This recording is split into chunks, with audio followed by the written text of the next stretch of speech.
സംസ്ഥാനത്ത് വീണ്ടും സൂര്യാഘാതമേറ്റ് മരണം. കോഴിക്കോട് പന്നിയങ്കര സ്വദേശി വിജേഷാണ് ചികിത്സയിലിരിക്കെ മരിച്ചത്. കഴിഞ്ഞ ശനിയാഴ്ച ജോലിസ്ഥലത്ത് നിന്ന് സൂര്യാഘാതമേറ്റതിനെ തുടർന്ന് കുഴഞ്ഞു വീഴുകയായിരുന്നു.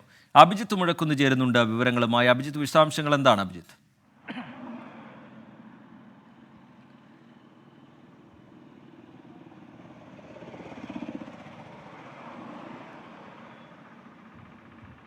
ടി കെ, സംസ്ഥാനത്ത് സൂര്യാഘാതമേറ്റുള്ള മരണത്തെ സംബന്ധിച്ച് ഇന്നത്തെ രണ്ടാമത്തെ വാർത്തയാണിത്.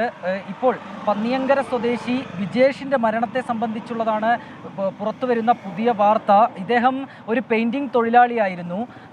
പെയിൻറ്റിംഗ് തൊഴിലുമായി ബന്ധപ്പെട്ട് അദ്ദേഹം ജോലി ചെയ്യുന്നതിനിടെ കുഴഞ്ഞു വീഴുകയായിരുന്നു. തുടർന്ന് ബീച്ച് ആശുപത്രിയിലേക്ക് കൊണ്ടുപോയി. അവിടെ നിന്ന് അല്പം ഗുരുതരമാണ് എന്നുള്ള അറിയിപ്പ് ലഭിച്ചതിനെ തുടർന്നാണ് അദ്ദേഹത്തെ കോഴിക്കോട് മെഡിക്കൽ കോളേജ് ആശുപത്രിയിലേക്ക് മാറ്റുന്നത്.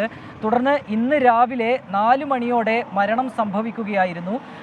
അവിടെ നിന്ന് ഈ ബന്ധുക്കളോട് ഡോക്ടേഴ്സ് അറിയിച്ചത് ഇത്തരത്തിൽ ഈ സൂര്യാഘാതമേറ്റതിനെ തുടർന്നാണ് ഇദ്ദേഹം കുഴഞ്ഞു വീഴുന്നതെന്നും അതാണ് ഈ മരണത്തിലേക്ക് നയിച്ചത് എന്നുള്ള വിവരമാണ് ഡോക്ടേഴ്സ് പറഞ്ഞത് എന്നുള്ളതാണ് ബന്ധുക്കൾ പങ്കുവയ്ക്കുന്ന ഒരു വിവരം. ഏതായാലും ഈ ജില്ലയിൽ വളരെ കനത്ത രീതിയിലുള്ള ചൂട് തുടരുന്നുണ്ട്. 39 ഡിഗ്രി വരെ ചൂട് വർദ്ധിക്കുമെന്നുള്ളതാണ് മുന്നറിയിപ്പായി നൽകിയിട്ടുമുള്ളത്.